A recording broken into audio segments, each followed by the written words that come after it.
What's going on, everybody? My name is ManLee92, and I'm bringing you yet another gameplay commentary. This time, some domination on Nuketown, changing it up a bit, changing the game.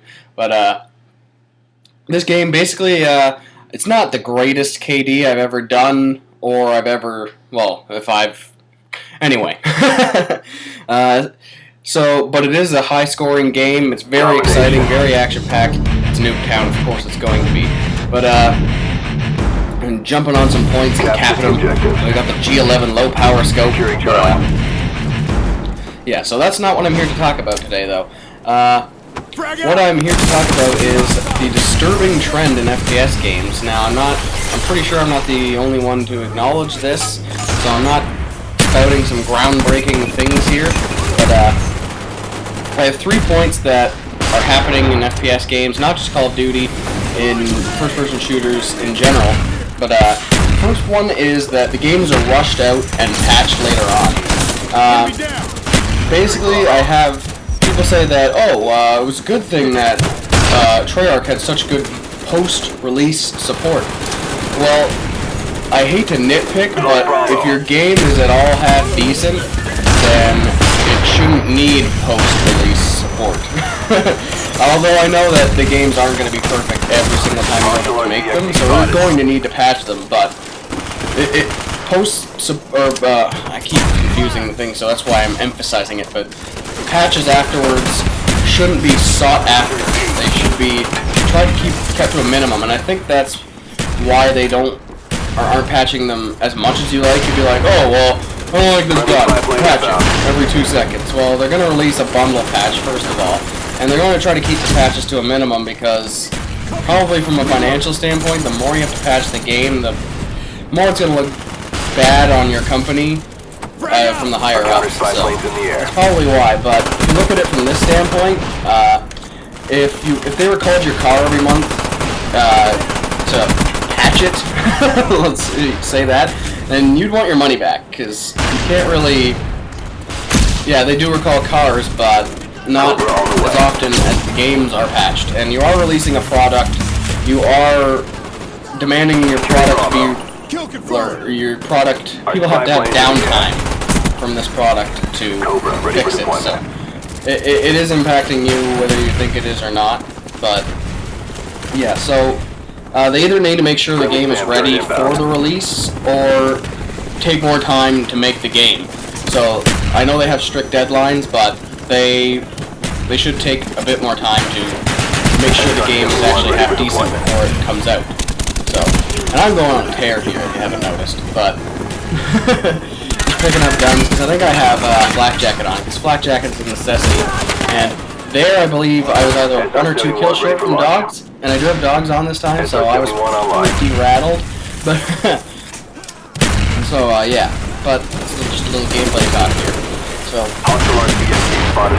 next point, the servers are not powerful enough to handle a game at release. Case in point, Brink.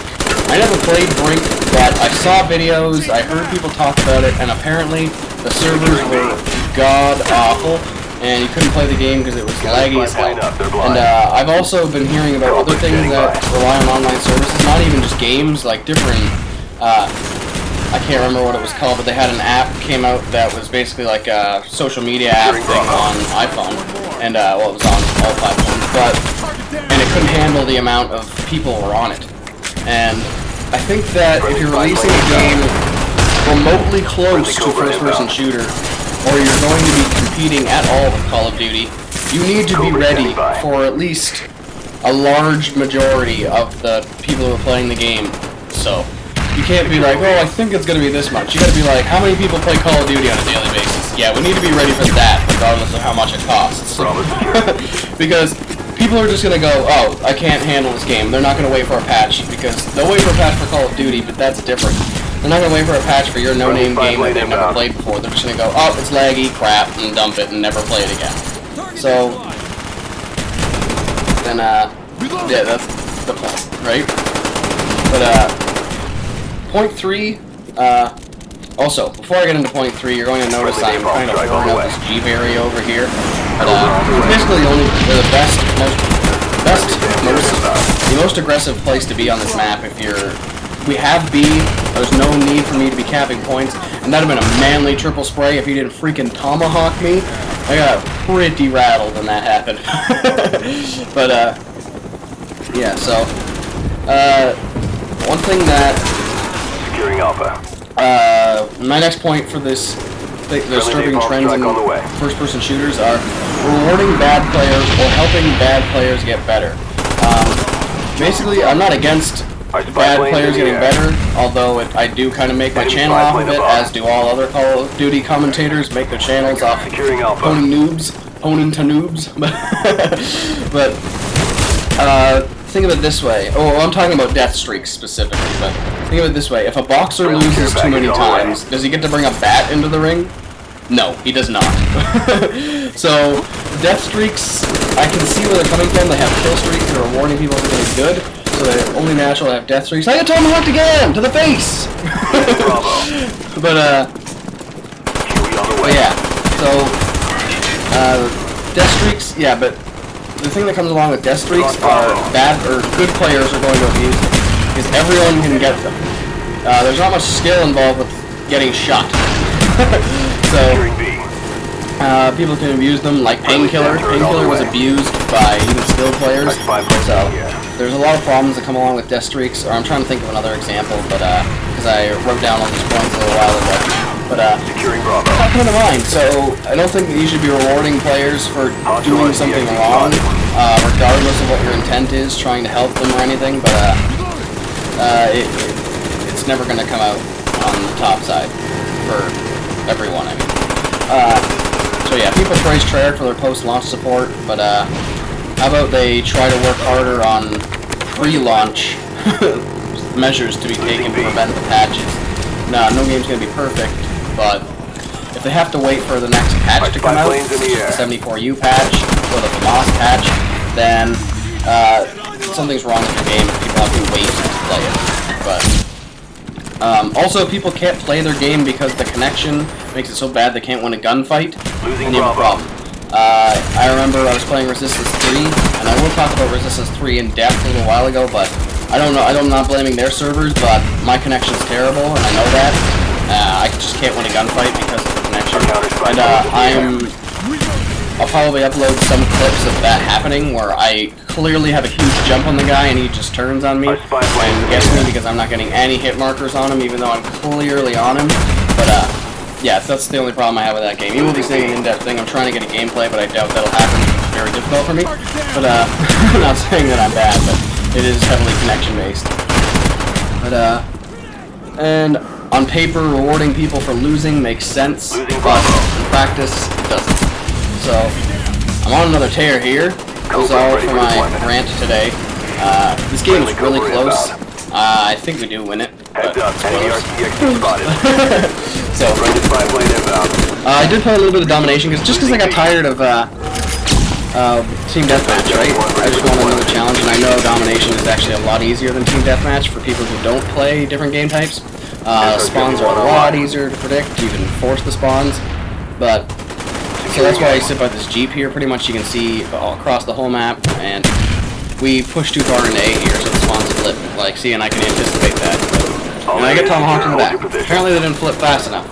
But, yeah, so we captured the other point. We're dominating right now, but we have to keep B. Yeah.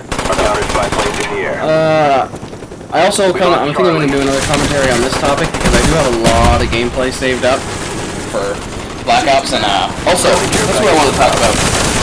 I officially retired from Black Ops. Black Ops is done, put it in the case, set it on the shelf, never playing the game again. I'm not saying it's bad, I'm just not. I'm going to wait for Modern Warfare 3. There's some other games I want to play. I want to catch up on my backlog. Resistance 3, I don't want to talk too much about that because I'm going to do a whole other commentary on it.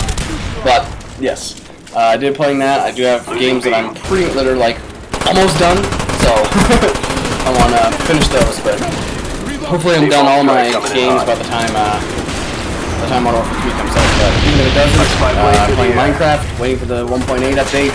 So, hopefully that comes out soon, because then I'll be another game I have to play. But also, during this series, I think we played Nuketown 87,000 times. So, there were some good ones. I don't think this is the one. I didn't capture one that was just beast mode because I think theater mode captured it in two different things because there was. Yeah, this is theater mode because my hard drive was full at the time. We're close to victory. Don't quit now. I couldn't record it off of my PC. Our spy plane's in the air. I don't know. I'm just talking out my ass now. But Bravo. yeah, so I did have a really good time playing Domination here. But yeah, so I left Black Ops with a good taste in my mouth. It was a good game overall. I didn't really. It had problems, but I can't really hate on it as a whole. I recall. Well, let's just put it this way: when I took Modern Warfare 2 out of my PlayStation, I frisbeed it across the room and said, "Fuck that piece of shit." But so okay, it was recording because I can see the clip answer.